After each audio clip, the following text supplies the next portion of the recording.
հեքիաթ պատմենք այսօր։ Որ հեքիաթը կուզենայիք լսել։ Ձերքով։ Որ հեքիաթը։ Մշակեցիք էլ որը։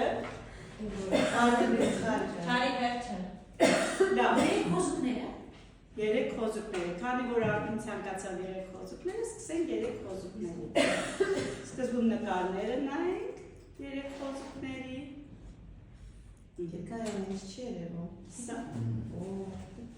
Սա ով է։ Գայլը։ Ոչ գայլը։ Փորձենք սկսել։ Իսկ նրանք կար են ապրում։ Հիմա կիմանանք աղջիկը։ Լինում է չեն լինում երեք խոզուկ եղբայրներ են լինում, նաֆ-նաֆը, նիֆ-նիֆը, նուֆ-նուֆը։ Ամբողջ ամառ ցատկոտում են, խաղում են, ուրախանում են, ոչինչի մասին չեն մտածում։ Բայց հենց որ եղանակները սկսում են մի փոքր ցրտել, եղբայրը մեծ եղբայրը չէ, նաֆ-նաֆ եղբայրը որոշում է, որ պետք է տուն կառուցեն։ Եվ այդ մասին տեղյակ է պահում իր եղբայրներին։ Եկեք տուն կառուցենք, որպեսզի անձրև գա, ձյուն գա եւ այլն եղանակները ցրտի, մենք պատասխանելու տեղ ունենանք։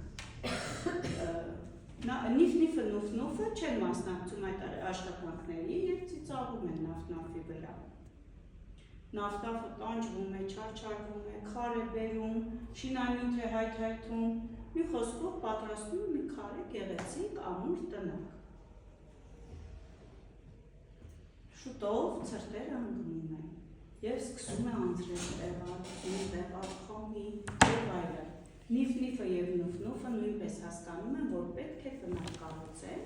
բայց մեկը կառուցում է իր տնակը ծղոտից, մյուս եղբայրը կառուցում է փայտից։ Ու սկսում են այնտեղ պատասխանել։ Շուտով գայլն է անցնում տարածքով, մոտենում է ծղոտե տնակին եւ ասում է. Ով կա այդտեղ, ինձ ներս ով կներեք, ով կա այդտեղ, ներս կթողեք ինձ, ուզում եմ ձեր հետ ապրել, քամուց ցրտից պաշտպանվել։ Նիֆ-նիֆը վախենում է, դռնակը պինդ փակում է եւ բաց չի անում, ձայն չի հանում, ինչ է անում գայլը, ուժեղ փչում է եւ նիֆ-նիֆի ծղոտե տնակը օդ է բարձրանում։ Այնուհետև մոտենում է նուֆ-նուֆի տնակին եւ նույն բանն է ասում։ Հա, երբ որ փչում է տնակը օդ է բարձրանում, նուֆ-նուֆը վազելով գնում է նիֆ-նիֆի տուն։ Պատասխանվում են երկուսով, թաքնվում են մահճակալի տակ, որպեսզի գայլը իրենց չգտնի։ Գայլը մոտենում է եւ նորից